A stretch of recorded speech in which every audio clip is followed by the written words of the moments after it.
everybody and welcome to this week's In My Mug. This week it's going to be Fazenda Passeio, and that's it out there. But before that we should do some news.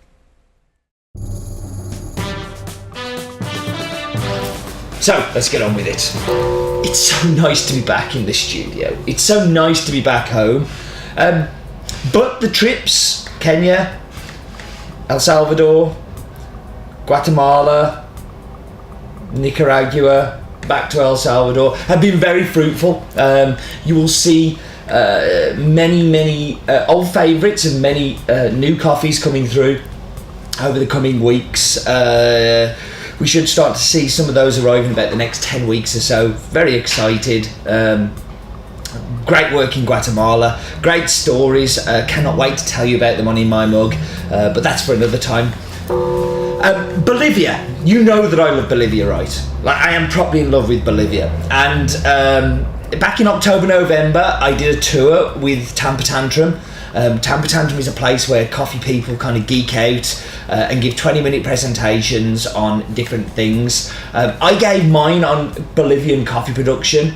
So if you've ever wondered why our Bolivian coffee is so much better than everybody else's, and it really is, then go check it out at the link http://go.hasbeen.co.uk/Steve Asia, all one word, and that will take you through to the link. In fact, I'll put that link on the screen now, and that will take you through to the video that I've done, and I'm very proud of the video, very proud of the work that we do in Bolivia. But yeah, if you have not watched last week's In My Mug for any reason, and I can't even begin to think what that reason could possibly be, you need to go back and watch. It's some of the finest work I've ever done on In My Mug, and it's the one that I am In My Mug I'm most proud of, I think. You should go back and check it out, please do. And that was the news. So we should go to Focus On. We haven't done Focus On for a little while, but this week we're going to be looking at the Brazilian coffee industry.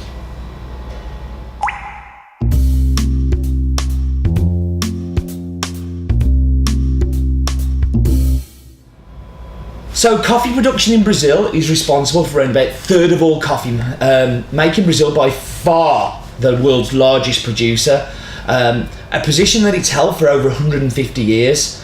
Coffee plantations cover 27,000 square kilometres, which is 10,000 square miles, mainly located in the southern eastern states of Minas Gerais, Sao Paulo, Parana, and where the climate is basically, you know, you've got to be between the tropics, and Brazil is a very big country. Coffee first arrived in Brazil back in the 18th century, and has straight away became the dominant producer, and again because of the sheer size of the country.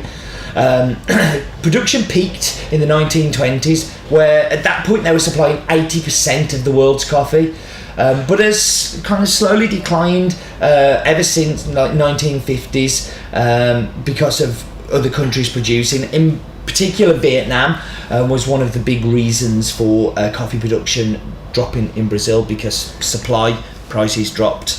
And yeah, that was the Focus On.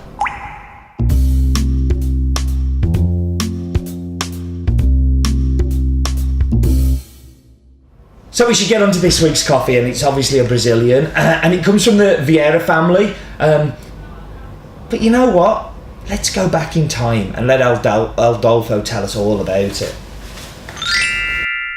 So hello, so we've done a little introduction, and as I said to you, I've got a super special guest with me here. I've got Adolfo of Fazenda Passeio in Brazil. Adolfo is going to just tell you a little bit about the farm and a little bit about himself and how he came to be looking after the farm. So tell us, Adolfo, how long have you worked on the farm, and tell us a little bit about Passeio.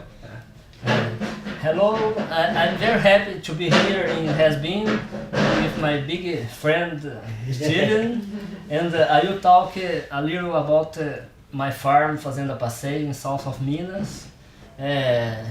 My family works with coffee about more than 100 years ago, and I think that the difference exists in our farm that we work with coffee. We works with passion too, and we produce. We not produce that we like it. We produce that our customers like it. Our customer asks for me and for us, and we targeting produce the best coffee to. Adolfo is quite unique, as in most farms in Brazil are very big, aren't they? Yeah. And how much coffee does your farm produce completely? So all of the coffee, how much do you produce? Yes, in my farm we produced about 80,000 bags. No Which total, is a lot of bags. That's more than Bolivia. Yes. So Yeah. you produce more coffee than Bolivia on your farm. Yes, for in special coffee we produce about 50% this quantity, about 4,000 bags. So Adolfo has done this by planting some unique varietals on the farm. Yes. And also with unique processing. And I think that your processing is quite different to lots of processing I've seen. Your natural processing. Yes, we specialize in natural process because Pulped natural is more easy to do a good coffee, but natural process in Brazil isn't easy to make, and in our farm we specialize in this process in small lots, micro lots, to improve the quality. Yeah. And by having micro lots, Adolfo has found coffees that we can try some and we go, actually that doesn't work so much for me, and this one, oh I love this one. And we worked with you with the Rubi and the Passeio last year. So can you tell us a little bit about Rubi as a varietal and how you came to work with that coffee? Yes, Rubi and Topazio we planted about 5-6 years ago. New varieties that we are testing, and we see the quality and define the quality, the best quality of the farm. Rubi is a variety, a crosser, Catuai and Mundo Novo, and Topazio too. Normally, Rubi is red coffee and the Topazio yellow coffee. So Mundo Novo is a varietal that was developed in Brazil, and it's very much a Brazilian variety and works very well in Brazil, doesn't it? Yeah. And Catuai is the other?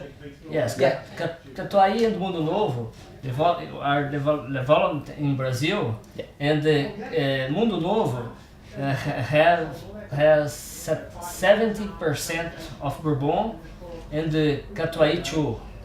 The crosser between Mundo Novo and Catuai,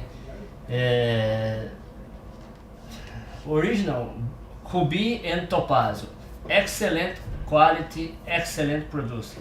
And I think this is really important because what Adolfo's done on the farm, he hasn't planted varieties that aren't going to work well there. So we see lots of people plant geisha in places where you shouldn't plant geisha, and geisha in Brazil should never ever be planted Never. But some people will try it and they'll plant varietals that don't fit where they go, and what you've done is you've selected coffees that fit the soil and the climate that you have. Yeah. That's right, isn't it? And this is why it's so exciting to work with somebody like this, because they're not just going with the latest trend. They're going with coffees that are going to be really tasty and really delicious. And as you're going to see, and I'm going to see when I'm back with you in just a moment. But like, I think, big hero worship for Adolfo coming to talk to us today. It's amazing, and thank you so much for joining us. I really appreciate it.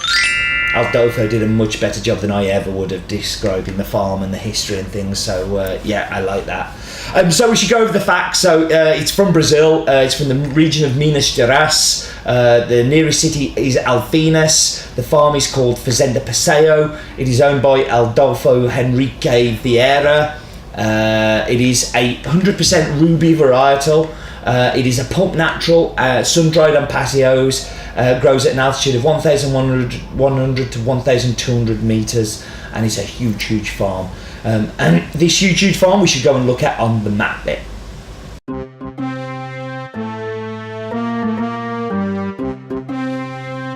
So here we are, the same old view now. You're getting used to my face waving you off, but we're going up and we're going to go into Google Earth. There's good old Blighty, and we're going to cross the Atlantic Ocean and we're going to Brazil. The big old mother of a country that is Brazil. It is a huge place. Grows coffee kind of fairly low down the map as well. You can't go a great deal lower than where a lot of these farms are. But let's look at the facts. So it has the most recorded number of species of monkey in the world. I like monkey facts. We need more monkey facts. But we're going down to the state of Minas Gerais.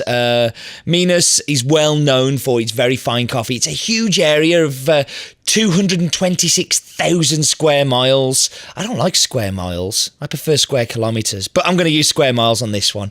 So we're going down and we're going to go and kind of get right down into the farm here. So we're down into Passeio. Another win from Google Earth. I mean, just look at all the detail we have there of the farm and you can see the manicured grounds. And this is what farms in Brazil look like. Because of the way that they're set up and the temperatures and how low down it is, you don't need as much shade. So you can really see the coffee trees and the outline of the farm and gives you that extra detail. And for some reason, the Google satellite seems to like focusing on Brazil a lot. I'm not spreading any rumours about the Google satellites spying on Brazil, but they are spying on Brazil. So here we can see the border of Minas Gerais, and Cachoeira is just across the border. You've got Inglaterra down there, and we've got Passeio, and that was the map bit. A good map bit, I seem to remember on that one. Now we should go and check out Roland's Daft Fact of the Week.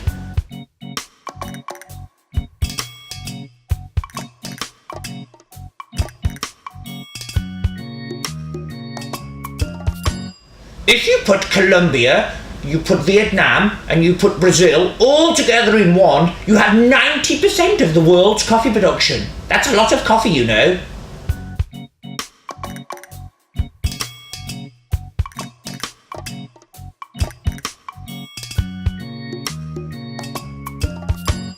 Indeed, Mr. Glue, it is a lot of coffee, you are right. They are big producers. Brazil being the biggest, Vietnam being second, Colombia being third. But yes, lots of coffee from those places. Talking of lots of coffee, we should get lots of coffee here, so I'll be back with you in just a moment. And we are back, so we should drive straight into the espresso. So the great thing about Pulp Naturals from Brazil is they make delicious espresso. And this one is no different. You get beautiful milk chocolate, but you also get this and it's a descriptor I use for this coffee a lot, is like honeydew melon. That's acidity, the sweetness kind of all coming together. Absolutely delicious. So into the milk. It's a good partner. Like, if you have something that is milk chocolate already and you add some milk, you increase the milk chocolate kind of flavours in there. But it changes the sweetness a little bit as well, and you end up with this like biscuity kind of, it's just very comforting. It's a comfort coffee.